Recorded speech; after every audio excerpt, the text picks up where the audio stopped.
So classification and types of entrepreneurs, we are discussing about this topic, and we have already seen different types of entrepreneurs. Uh, the recent topic which we were discussing is about an intrapreneur. Who is an entrepreneur? An entrepreneur is someone who is already existing in an organization. Like yesterday I told you, this E will be I. That is intrapreneur. Yeah? That is how you have to remember uh, this term. Intra means inside, that is within the organization. Then after that, we had seen about the characteristics. You can see.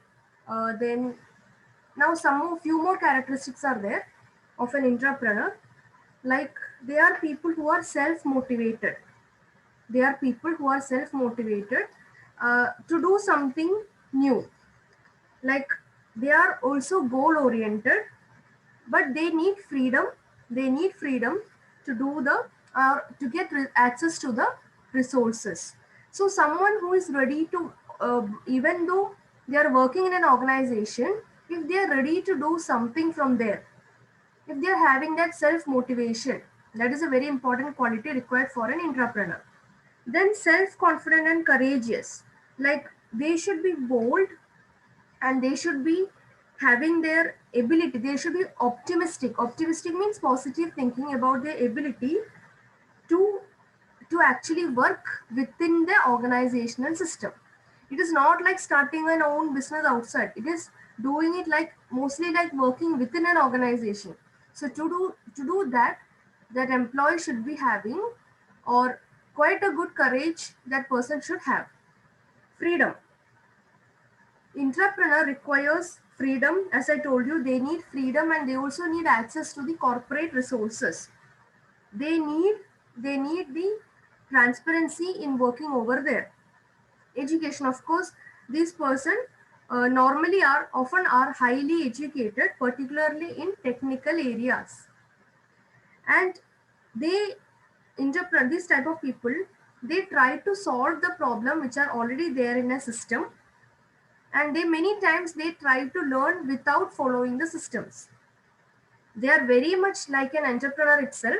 In most of the features, characteristics, qualities, they are very much like an entrepreneur itself. Only difference is that their opportunities are like within the organization only, and they are also very much focusing on the customers. They are patient and willing to compromise. They have to deal with the top management, like that. Now, moving forward, you can see 10 commandments of entrepreneurs, like 10 principles, we can say, or 10 guiding points which can help an entrepreneur to complete their mission. So here you can see this is a very general topic. One by one we can see over here. It is self-explanatory. Okay, do any job to make your project work. This entrepreneur will be someone who will be having an idea in his or her mind. They might have conceived an idea. So whatever can be done to do that project work or to get that project done, that should be done. Find people to help you, because it is in the organization you might need the help of few more other people who are moving in the same wavelength or same direction. Find such people who can help you. Honor your sponsors. Here sponsors will be normally the company which they are working. So respect them, and always remember you're having this opportunity to work as an entrepreneur only because of the support of these people. Then be true to your goals, and also realistic goals होना चाहिए. Remember, it is easier to ask for forgiveness than to get permission. Like, you cannot simply deny your office work, your regular office work, and ask for permission. Better try to manage or balance both the things together. Work secretly as long as you can, so that other people don't keep on criticizing you. Follow your intuition. Intuition क्या होता है? Sixth sense we tell, where we have a feeling in our mind. So follow your intuition about the people you choose, and work only with the best people with whom you can actually coordinate, and with those people who are ready to cooperate with you. Come to work each day willing to be fired. Like, anytime you could be even fined, or you could be anytime you could be even fired out of the organization. So Because one day if the company is feeling that this person is growing more than the company, or this person can pose a challenge to the company, there are chances that you might be even rusticated from the job. So be prepared for that as well. Prevent any orders aimed at stopping your dreams. Never bet on race unless you're running on it. Never bet on a race unless you're running on it means unless you're highly confident that you will be able to succeed in this venture, then only make it open for public. Otherwise, if it is going to be a failure, the entire organization also will be mocking at you. So these are just general points. Now, classification of intrapreneurs. Intrapreneurs are also classified just like we had seen the classification of entrepreneurs. Here also we can see some broad classifications, like this innovating entrepreneur, who are mainly thinking about some new ideas, creative ideas, imaginary ideas, who is having that skill to think about new things which are not yet introduced in the market. Then technical entrepreneurs who are having high technical knowledge, highly proficient in technical skills. Financial entrepreneur, marketing entrepreneur, manufacturing entrepreneur, service entrepreneurs, and others. Others will include entrepreneurs in various other management field. Now, what is the service entrepreneur? I think you might be knowing the difference between a product and a service. A product is something which we buy to satisfy our will or demand, but services are some activity. Services are different from product. Services are some activity which are provided to the customers as per their requirements. And we know that products are tangible. We can see, we can touch, we can feel the product. But services are intangible. So in service sectors also entrepreneurs can happen, can be developed. Like there can be consultancy services, there can be online tuitions, like so many such avenues are there. So this is the broad classification of entrepreneurs. Now, one small topic which I would like to share here is now uh, why the companies are encouraging entrepreneurship. Now, many times this is actually a dual career. Dual means two careers. One, एक तो खुद का job है जो कर रहे हैं, दूसरा क्या है, दूसरा entrepreneur is trying to start his or her own business. Now what happens is that uh, many times it becomes difficult to manage both. But if they are driven by the work, or if they are getting the good support from the company, then they can be highly successful in the market. So it is just a way to increase the level of innovation and productivity of the organization. And in this way, we can say that along with the organization in which he or she is working, they are contributing to the society. So mostly these people are not attracted, or I mean I'm talking about entrepreneurs. Mostly these entrepreneurs are not motivated, are not attracted by making more money or by making more wealth. For them, it is their work which they are doing. For them, it is the product or the service innovation which they have created, and how it can be brought into function, or how it can be successful, how it can be fruitful.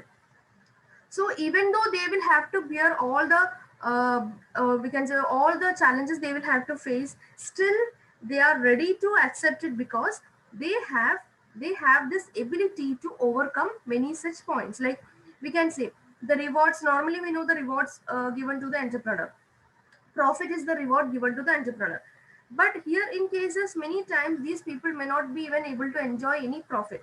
Rather than they will be more happy when they are giving something new to the society. So this way we can say that entrepreneurs or intrapreneurs within an organization, they play a major role in introducing new things into the market. Now, advantages and disadvantages of intrapreneurship. Some advantages here you can see. Intrapreneurs, they promote sharing and trust within the organization, which ultimately can help in spreading enthusiasm and excitement to the people, because it will help to kindle, or it will help to, we can say, enlighten other people's imagination and creativity as well. When one person is coming forward with such thinking to do something new, Other people also will be getting motivated with that. And thereby we can say that it promotes sharing and trust, which encourages employee to think creative, just now as I told you, and think creative and think out of the box, so that the companies will have rich idea with them, which other people might have not explored till now. Then this is the best way to learn about competition and thrive in uncertain conditions. What happens, entrepreneurs, even if they are becoming a failure, like if they feel that they cannot make success, still they are backed up with a good job. So this is one way basically to learn about competition, to learn about what is happening in the market and how to overcome such uncertain conditions. Now, many another advantage is that financial and non-financial resources. Enough financial and non-financial resources means, especially large organizations, they will be having sufficient resources with them, be it financial and non-financial, and these resources can be tapped, or these resources can be utilized by the entrepreneur for the development of the organization. Many times we can see some of the staffs might be underworked. Underworked means they might not be having that much job with them, so these people could be utilized over here, or sometimes some excess funds would be there. So all these resources can be tapped properly and used to the advantage of the company. Then entrepreneurship can also be beneficial if somebody wants to learn business skills for future activity. So we can say it is actually starting in a small way within the organization with the support of the top management. At the same time, there are certain disadvantages. Disadvantages are these: the people, that is the employees, may feel extremely disappointed if the ideas don't work. That is, they may feel disappointed if they face failure when they are trying for some new ideas. Then, the objectives of the top executives may conflict with that of the entrepreneurs. Sometimes there can be such ego issues, sometimes there can be many such conflict issues wherein the ideas will be different. Now, of course, when the companies are giving the resources for the entrepreneurs, they will be also expecting something, like we want the things to go in this way. But when these ideologies, or when this thinking is not matching, then there are chances that there could be conflict between the executives, between the top people, top management, and the entrepreneurs. Then they might lag behind in climbing the corporate ladder. Corporate ladder means promotion, promotion avenues and all. When these people are more involved in their own entrepreneurial activity, they might be lagging behind than their colleagues or their peers when it comes to moving upward in the company, because they have to deal both. So many times they may give up the promotions which they are due to them, or many times they don't get chance to attend for such promotional interviews, and they might go behind their peers. Peers means their colleagues. Then they may spend major time for pet project which may not be beneficial for their company. Now, most of the entrepreneurs, they spend a lot of time or major time on their pet project. Pet project means the project which they are going to start, their own project. And this cannot be every time accepted by the company. Because when you start your own pet project, when you have your own pet project, what happens? Your mind would be diverted always towards that, and what happens, you will not be able to balance the real work which you are supposed to do in the company. You will be dedicated or focused more with that of the pet project, and this may create a negative impact from the company, and it may not be beneficial also for the company. Now, here another thing is that an organization has also to take a lot of risk, and they may even think whether it is worthy to support these entrepreneurs, because their resources are also being utilized. So this is about entrepreneurship. We will see once again from the beginning of entrepreneurship. Who is an entrepreneur? An entrepreneur is someone who is an entrepreneur within an already existing organization. It is the act of behaving like an entrepreneur while working in a large organization. Large organization, okay, because in small organizations, the resources may not be that much available, and you might not even get good cooperation also from the management. So intrapreneurship is known as the practice of a corporate management style that integrates or that brings together risk taking and innovation approaches, as well as the reward and motivational part that are more traditionally thought of as being the province of entrepreneurship. Then characteristics and qualities, innovative ideas, encouraging experimentation, because it's all experiment, it's all trial and error. Having initial opportunity parameters, availability of resources, encouraging teamwork, evaluation. Evaluation is also important because the company's resources are being used. So more, periodic evaluation is important. Monitoring is important. No force. Rewards will be given wherever possible. Alteration would be done. Alteration means change in the methodology of working. And support of top management will be there. Apart from that, the entrepreneur would be someone who is self-motivated, self-confident, and courageous. Courageous means should have the ability or boldness to take decisions. Freedom होना चाहिए. Most of these people are quite highly educated, especially in the technical field. Systems, they normally don't like to work within the system. They may many times even disregard the systems which are already existing in an organization, and they are very much like an entrepreneur itself when it comes to their thinking part and all. They like to focus on the customers, and they are patient and willing to compromise also. 10 commandments of entrepreneurs. Please just go through this. This is just self-explanatory. Then classification of entrepreneurs, innovating, who is thinking of a new idea, technical one, who is having good knowledge about the technical aspects regarding, especially regarding the digital part and all. Financial entrepreneurs, dealing with the financial aspects. Marketing, who is focusing only on marketing of their products, not at all concerned with the production or any other part. Manufacturing people are entrepreneurs are only concerned with the production or manufacturing part. They are least bothered about innovations, technical, financial, marketing, or any other aspects of the company. Service entrepreneurs, they focus on the service activities, and others include many other areas or many other avenues which comes under management. Advantages and disadvantages. Advantages are that it will promote sharing and trust amongst the colleagues, amongst the people, help the employees to think creative, help to learn about competition, and even they can even be ready for facing such uncertainties in the future. They will be having enough financial and non-financial resources which are provided by the company, which could be used, which may not be, which may be like underutilized, and they can use it. They can learn the business skills which could be helpful in the future. Now, they might even feel disappointed. Like, these are the disadvantages. If the ideas are not working, what happens? They will even feel disappointed, and they may think that unnecessarily I have wasted many resources.